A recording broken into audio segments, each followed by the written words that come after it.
Thank you. Thank you all. Thank you very much. Thank you. Thank you for the fine introduction, Larry, and thank you for the members of the head table. Thanks for those of you who accepted the invitation to come here today or volunteered, and thanks for the invitation in general. I can assure you I am properly nervous, not because of simply my esteemed audience, but because this is a setting I'm not completely familiar with, and as we all know, anything new is to be feared and dreaded. And just to relieve you of any outstanding anxieties, I can assure you that I'm not here to advance any political, social, or environmental cause. I am, in fact, blessedly agenda-free. I don't want to save the river, I don't want to save the bay, I don't want to save the canyon, the whale, the wetlands, the rainforest, or the flying spotted dwarf something or other. I don't want to save the children above all, frankly.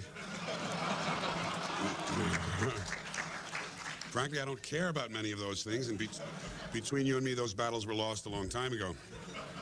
I'm not interested in freeing someone, boycotting something, or preventing anything. I am interested in keeping my lunch inside my mouth if I can. And I don't want to make something optional. I refuse to wear ribbons of any color.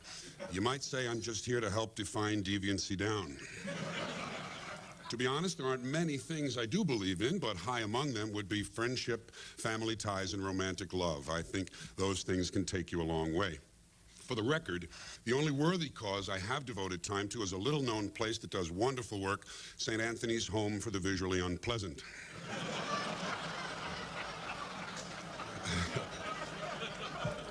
It's run by the Little Sisters of the Heinous, and in fact, they operate a number of facilities: the Rochester Home for the Permanently Disheveled, the New England Haven for the Occasionally Coherent, and the Catholic Shelter for those who up until a year ago seemed to be doing just fine. Now, one of the things I wanted to do before I got too far along was to tell you a little more about myself in order to establish some common ground, create perhaps a more permissive environment. And so, with this in mind, and in the spirit of full disclosure, I would like to reveal to you my own remarkably tenuous connections to the press. More accurately, those of my family, and you can relax, none of these connections falls within the editorial area. So here we go. In the 1930s and 1940s, my father sold newspaper advertising space and was consistently one of the top 2 or 3 space salesmen in the country by actual lineage count. He began at the old Philadelphia American, moved to the Bulletin, and ended his career as the national advertising manager of the New York Sun. He also put in some time at the New York Post when it was still a broadsheet, or as my mother used to say, when it was a real newspaper, not a commie rag. As many of you no doubt know, long before the New York Post was a fascist rag, it was a commie rag. Prior to that, it had been an establishment rag. That's when my dad was there. My mother was manager of the Philadelphia Bulletin's New York office, and later worked in the magazine division of the Hearst Corporation, first at Good Housekeeping and then at Cosmopolitan, once again when it was a real magazine. Now, there is one more member of my family whose press connections I must tell you about, and this is the good one, my Aunt Aggie. This is the connection that gave me standing in the neighborhood, made me a big man on the playground. My Aunt Aggie also worked for the Hearst Corporation, but she worked for Puck the Comic Weekly, the publication that produced the Sunday Funnies every week. Like I said, tenuous stuff. But here's the great thing about Aggie's job. Not only did she bring home the funnies every week, she brought them home 4 weeks early. Are you hearing this? Every week, I had the Sunday Funnies a month before the other kids. And I guess you can realize the power this gave me in the schoolyard. To be able to predict weeks ahead of time precisely the way Mandrake the magician would escape from the lost cave, or to describe in advance the details of whatever well-deserved catastrophe was next in store for little orphan Annie. Doesn't sound like much today, but in the days before television, and when you're 8 years old, it was power beyond belief. Of course, you had to be careful not to overdo the predictions, and you could never, ever tell the other kids about the great job your Aunt Aggie had. Now, having somewhat successfully established my press credentials, and because you and I have at least one thing in common, which is that all of us deal with language all the time, I thought it might be nice today for me to come to you with some of my language complaints. Certainly not to blame them on you, although, of course, you are implicated. And not that you can help it. I mean, the problem is really with the people you cover, the politicians, the celebrities, and the lawyers. And although their level of insincerity is astonishing, it's still kind of fun to hear them talk. In particular, it's fun to listen to Washington talk. Whenever the issue of term limits comes up, I always tell people the only term limits I'm interested in would be to limit some of the terms used by politicians. They speak, of course, with great caution, because they must take care not to actually say anything. Proof of this, according to their own words, is that they don't actually say things, they indicate them. As I indicated yesterday, and as the president indicated to me, but sometimes they don't indicate, they suggest. Let me suggest that as I indicated yesterday, I haven't determined that yet. See, they don't decide, they determine. If it's a really serious matter, they make a judgment. I haven't made a judgment on that yet. When the hearings are concluded, I will make a judgment, or I might make an assessment. I'm not sure. I haven't determined that yet. But when I do, I will advise you. They don't tell, they advise. I advised him that I had made a judgment. Thus far, he hasn't responded. They don't answer, they respond. He hasn't responded to my initiative. An initiative is an idea that isn't going anywhere. When he responds to my initiative, I will review his response, take a position, and make a recommendation. See, they don't read, they review, they don't have opinions, they take positions, and they don't give advice, they make recommendations. And so, at long last, after each has responded to the other's initiatives, and each has reviewed the other's responses, and everyone has taken a position, made a judgment, and offered a recommendation, now they have to do something. But that would be much too direct. So instead, they address the problem. We're addressing the problem, and we'll soon be proceeding. That's a big activity here in Washington. Proceeding. They're always proceeding or moving forward. A lot of that goes on. Senator, have you solved that problem? Well, we're moving forward on that. And when they're not moving forward, they're moving something else forward, such as the process. We have to move the process forward so we can implement the provisions of the initiative in order to meet these challenges. No one has problems anymore. Challenges. That's why we need people who can make the tough decisions. Tough decisions like how much soft money can I expect to collect in exchange for my core values?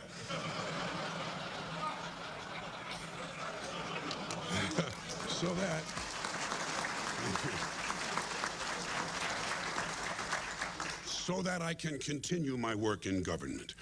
Of course, no politician would admit to such a lowly station as working in government, serving the nation. I'm serving the nation. Another favorite distortion is public service. I'm in public service. I like America, don't you? The food is great, but the public service is terrible. Now, folks, a question for you. Do you think it's possible that one of these politicians, whose judgment is so poor that he honestly thinks of himself as serving the nation, might occasionally be expected to indulge in a little patriotism? Huh? What do you think? Well, of course, not only is it possible, it's inevitable, and that's when he's at his very best. That's when he trots out the really good stuff all across this great land of ours, the greatest nation on earth, the greatest nation in the history of the world. And in times of military crisis, you can be sure that someone in a suit in this town will eventually plant himself in front of a camera and carry on a great deal about the most powerful nation on the face of the earth. Now, normally, during peacetime, the politicians will refer to people in the military as our young men and women stationed around the world. But in wartime, they quickly become our brave young fighting men and women stationed halfway around the world in places whose names they can't pronounce, wondering if they'll ever see their loved ones again. For added emotional impact, sons and daughters can always be substituted for men and women. And so I think we can sum this up by saying that where the military is concerned, the extent of a politician's insincerity can be measured by how far around the world our soldiers are stationed and whether or not any of them can pronounce it. Incidentally, another way of expressing this sentiment is to say we're sending our young men and women to places the average American can't find on a map. I've always thought it was kind of funny and somewhat out of character for a politician to go out of his way to point out the low level of American intelligence when, indeed, his very job depends upon it. It would seem to fly in the face of that other rhetorical standby of theirs. The American people are a lot smarter than they're given credit for. This is said with a straight face, although it is obvious, of course, that the proposition is being stated precisely backwards.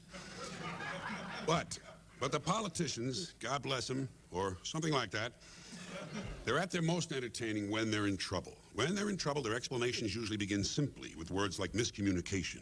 What did you do wrong, Senator? Well, it was a miscommunication. Or I was quoted out of context. Better yet, and more ironic, they twisted my words. Such a nice touch. A person who routinely spends his days torturing the language complains, they twisted my words.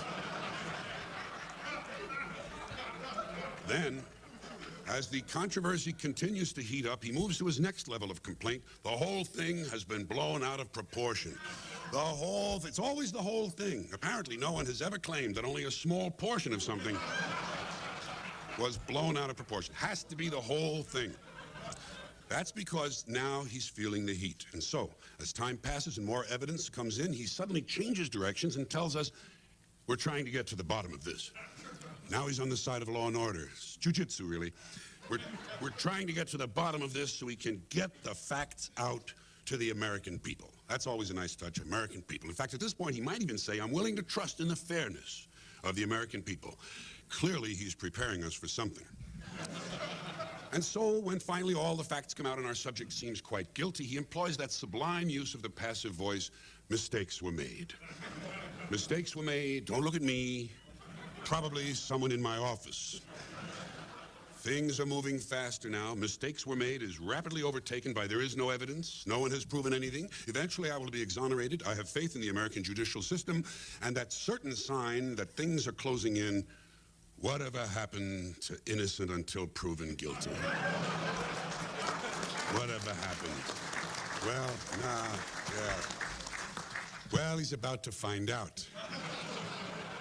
And we know this must be true because the next thing we hear from him is, I just want to put this thing behind me and get on with my life. I just want to put this behind me. That's an expression we hear a lot these days in all walks of life. From people in all walks of life. Usually the person in question has committed some unspeakable act.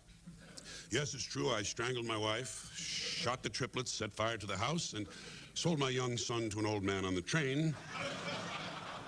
But now I just want to put this thing behind me. Get on with it. That's the problem in this country. Too many people are getting on with their lives. I think what we really need more of is ritual suicide. You know? Never mind the press conferences. Get the big knife out of the drawer. Personally, what I want to do is I want to put this thing behind me and get on with my life, thing behind me and get on with my life. I'll repeat that for you. Personally, I want to put this thing behind me and get on with my life, thing behind me and get on with my life. And just to round out this section, let's hope there's a special place in hell reserved for those who have recently decided to take responsibility for their actions. That's the big thing now, taking responsibility for your actions, like it's a recent discovery, you know. He's taking responsibility for his actions. Well, isn't that wonderful? Ask him if he's willing to take responsibility for my actions, along with my alimony, my car payments, and my gambling debts. Now, continuing with more of these more general language complaints, and forgetting the Washington angle for the moment, I'd like to mention America's love affair with euphemisms and euphemistic language. I think Americans have some difficulty dealing with reality and have invented a kind of soft language to protect themselves. And this tendency to euphemize, if that's a verb, increases, it seems, with every generation. Here's an example. There's a well-known condition in combat when a fighting man's nervous system has been stressed to the breaking point and he's either snapped or is ready to snap. In the First World War, that condition was known as shell shock. Simple, honest, direct language, 2 syllables, shell shock. Almost sounds like the guns themselves. That was over 80 years ago. Then an entire generation passed, and in the Second World War, the very same combat condition was called battle fatigue. 4 syllables now, takes a little longer to say, doesn't seem to hurt as much. Fatigue is a nicer word than shock. Shell shock. Battle fatigue. Then we had Korea, 1950. Madison Avenue was riding high, and the very same combat condition was called operational exhaustion. We're up to 8 syllables now, and the humanity has been squeezed completely out of the phrase. It's absolutely sterile, operational exhaustion. Sounds like something that might happen to your car. Finally, of course, there was Vietnam, and given the lies surrounding that war, I guess it's no surprise that the very same condition was called post-traumatic stress disorder. Still 8 syllables, but we've added a hyphen, and And the pain is now completely buried under jargon, post-traumatic stress disorder. I'd be willing to bet that if we'd still been calling it shell shock, some of those Vietnam veterans might have gotten the attention they needed at the time they needed it. But it didn't happen. And one of the reasons, I'm sure, is because of that soft language, the language that takes the life out of life. And it does keep getting worse over time. I'll give you a few more but less dramatic examples. Sometime during my life, toilet paper became bathroom tissue. I was not consulted on this. It just happened. Sneakers became running shoes, loafers became slip-ons, motels became motor lodges, trailers became mobile homes, truck stops became travel plazas, and used cars became previously owned transportation. Manicurists evolved into nail technicians. At about the same time, store clerks became product specialists and sales associates. Employees became staff. Uniforms became career apparel. Maids became room attendants, and room service became guest room dining. Information turned into directory assistants. Medicine turned into medication. The dump turned into the landfill. Gambling joints turned into gaming resorts. Shacking up, living together, reruns, encores, encore presentations, forgive me. Monkey bars, pipe frame exercise units. Wife beating became intermittent explosive disorder, and constipation became occasional irregularity. Rainforests and wetlands came into existence because the environmentalists discovered people were not willing to give money to save jungles and swamps. And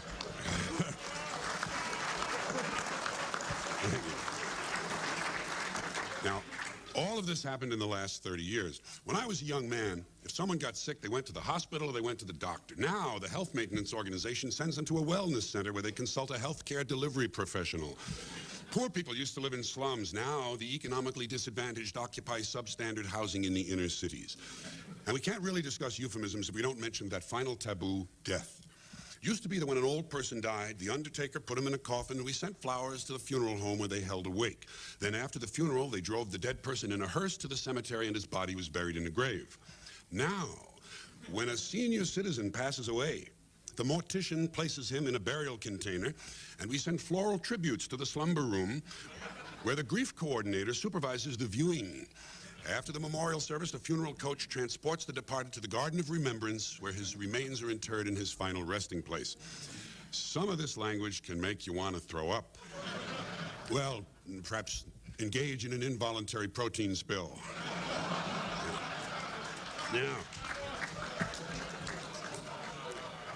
Now, if all of this begins to put you in mind of so-called politically correct language, or politically correct speech, excuse me, then you and I are on the same track. So let's visit that playground of guilty white liberals, the land of the politically correct. In recent years, the PC folks have found some new ways of shading the truth in order to make people feel better, especially minorities. One of the newer phrases making the rounds is happens to be. He happens to be black. I have a friend who happens to be black. Oh, I see, yes. Like it's an accident, you know. Happens to be black. Yes, he happens to be black. I see. He had two black parents? Yes, that's right, two black parents. Yes, I see. And they had sex? Oh, indeed they did. Yeah, I see. So where does the surprise part come in? I should think it would be more unusual if he just happened to be Scandinavian. Another favorite term, recently favorite term, is openly gay. I have a friend who's openly gay, but that's the only minority they use that for. You know, you wouldn't say someone was openly black. Well, maybe James Brown. Yes. James Brown, yes. Or Louis Farrakhan. Louis Farrakhan is openly black. Colin Powell is not openly black. Colin Powell is openly white. He just happens to be black.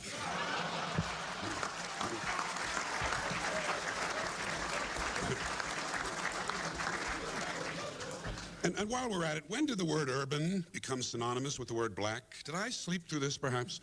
Urban styles, urban trends, urban music. I was not consulted on this at all again. Didn't get an email, didn't get a fax, didn't get a postcard. That's fine, let them go. So I would like to tell you how I handle some of these speech issues concerning minorities. First of all, I say black.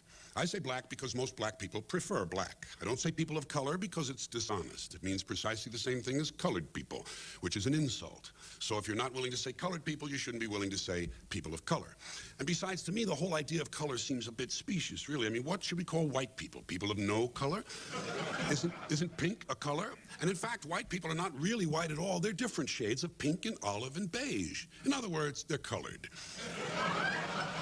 And black people are rarely black. I see mostly various shades of brown and tan, and in fact, some light-skinned black people are darker than the darkest white people. I'm sorry, lighter than the darkest white people. Look how dark the people in India are. They're dark brown, but they're considered white.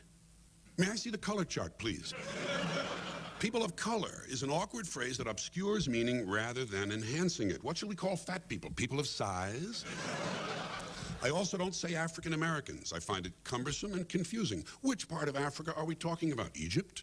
Egypt is in Africa, but Egyptians aren't black. They're like the people in India. They're dark brown white people, but they're Africans. So why wouldn't an Egyptian citizen who becomes an Egyptian who becomes a U.S. citizen be called an African American? The same would apply to South Africa. Suppose a white racist from South Africa becomes an American citizen. Couldn't he call himself an African American? If for no other reason than just to bother black people. And what about a black person born in South Africa who becomes an American citizen? Is he an African American or is he a South African American? Or is he simply a South African American African American? You know, it's just so much more tedious liberal labeling. Liberals should be taught that labels divide people, and I think we could probably do with fewer labels, not more. Now, one more group, the Indians. I call them Indians because that's what they are. They're the Indians. There's nothing wrong with the word. First of all, it's important to know that Indian, that word probably does not derive from Columbus believing he had reached India in 1492. India was called Hindustan. More likely, the word derives from Columbus's description of the people he found here. He was an Italian who spoke very poor Spanish, and in his written accounts, he called the Indians una gente in Dios, a people in God. In God, in Dios, Indians. It's a perfectly noble thing. And I simply can't justify this awkward phrase, Native Americans. First of all, they're not natives. They came here from Asia over the Bering Land Bridge. In fact, there are no natives anywhere in the world. Everyone is from somewhere else. All people are refugees, immigrants, or aliens. If there are natives anywhere, it would have to be people still living in the Great Rift Valley in Africa. So everyone is just visiting. So much for native. As far as calling them Americans is concerned, well, how can I say this? We steal their hemisphere, destroy 500 cultures, kill 20 million, stick the rest of them on the worst land we can find, and then as a special bonus, we name them after ourselves. It's embarrassing. It's just embarrassing. The truth is most Indians are insulted by the term Native American. The American Indian movement will tell you that. If you wish to please Indians, try calling them by their traditional names, Pawnee, Mohawk, Navajo, Seminole, and so on. Now, just rounding out this theme and to make you a little more uncomfortable, here are a few further examples of tortured modern language designed to soften reality, make people feel good, and in general, dress things up a little. Somewhere over the years, the word cripple has been lost. We don't have cripples anymore. Turns out we never did. All this time, they were physically challenged. It's an attempt to make people feel better, physically challenged. And how's this one? Differently abled. And if you insist on using differently abled, then you must include all of us. We're all differently abled. Each of us can do things the other can't. Differently abled. The word cripple is not a dishonorable word. There's no shame in it. Jesus healed the cripples. He didn't engage in rehabilitative strategies for the physically disadvantaged. And we have then this continuing problem with the word fat. I use that term because that's what fat people are. They're fat. That's why we call them fat people. They're not large, they're not stout, they're not chunky, hefty, or plump, and they're not big-boned. Dinosaurs are big-boned. And they're not necessarily obese. Obese is a medical term. And they're not overweight. Overweight implies there is some correct weight. There is no correct weight. Heavy is also a misleading term. An aircraft carrier is heavy. It's not fat. Only people are fat, and that's what fat people are. They're fat. They're not exempt. They're not, for example, gravitationally disadvantaged. I offer no apology for this, by the way. It's not intended as criticism or insult. It's simply descriptive language. I'm not comfortable with euphemisms. I prefer seeing things the way they are, not the way some people wish they were. Midgets and dwarfs are midgets and dwarfs. They're not little people. Infants are little people. Leprechauns are little people. Midgets and dwarfs are midgets and dwarfs. They don't get any taller by calling them little people. I wish their lives were different. I wish they didn't have to walk around staring at crotches all day. But I cannot fix that, and I'm not going to lie about what they are. There are some people who playfully refer to them as vertically challenged. They're not vertically challenged. The flying Walendas were vertically challenged. The people who built the Empire State Building were vertically challenged. No shame in midgets and dwarves. I do have a closing. I realize my time is a little longer than I expected. May I do this closing poem? Thank you, Larry. This is Try Stopping Me. Now, thank you. This is just a poem I've written recently. It's called I'm a Man for the Millennium, and it tries to celebrate some of the language we hear all around us. I'm going to use my papers on this, although it'd be good if you kept rolling for me anyway. I'm a man for the millennium. I'm digital and smoke-free. I've been outputted in... I've been up... Start again, George. You can edit this. I'm a man for the millennium, digital and smoke-free. I've been inputted, outsourced, uplinked, and downloaded. I have software on my hard drive, and I can give you a gigabyte in a nanosecond. I'm factory-authorized, returnable, fully equipped, built to last, and I'm definitely biodegradable. My output is down, but my income is up. I'm tanned, rested, and market-tested, user-friendly, and lactose-intolerant. A diversified, multicultural, postmodern deconstructionist. I'm a cutting-edge, state-of-the-art, high-concept rageaholic, and I have a love child who sends me hate mail. I'm an alpha male on beta blockers, a bottom feeder and a top gun, a Bigfoot rainmaker. I give soft money with hard cash, and my revenue stream has a cash flow of its own. I'm ahead of the curve, riding the wave and pushing the envelope. I'm on board, on point, on message, but off drugs. I take power naps. I take victory laps. I've got a personal trainer, a personal shopper, and a personal agenda. I'm a totally ongoing slam dunk no-brainer with an outreach that's proactive. I eat junk food, I get junk mail, I buy junk bonds, I watch trash sports. I've been dumbed down with smart bombs. I'm in denial, I'm in recovery, but I'm out of the loop. I'm also on the bubble. A high-tech lowlife, anatomically, ecologically, and politically incorrect. An entry-level man with no exit strategy. Low rent but high maintenance, upscale but down home. I got a minivan with a microwave from a megastore in the mini mall. I've been to outer space. I've been to outer space on the internet. I'm a non-believer and an overachiever, emotionally deprived and market-oriented. I have hardcore software because I use the F word in my email. I'm new wave from the old school, and if I'm not at ground zero, you can reach me at square one. I'm gender-specific, voice-activated, capital-intensive, heat-seeking, faith-based, and work-related, but I'm definitely not group-oriented. I'm online, I'm in line, but most of the time I'm out of line. I'm cocked, locked, and ready to rock, rough, tough, and hard to bluff. I put the pedal to the metal, party hardy, and to me, lunchtime is crunch time. Thank you.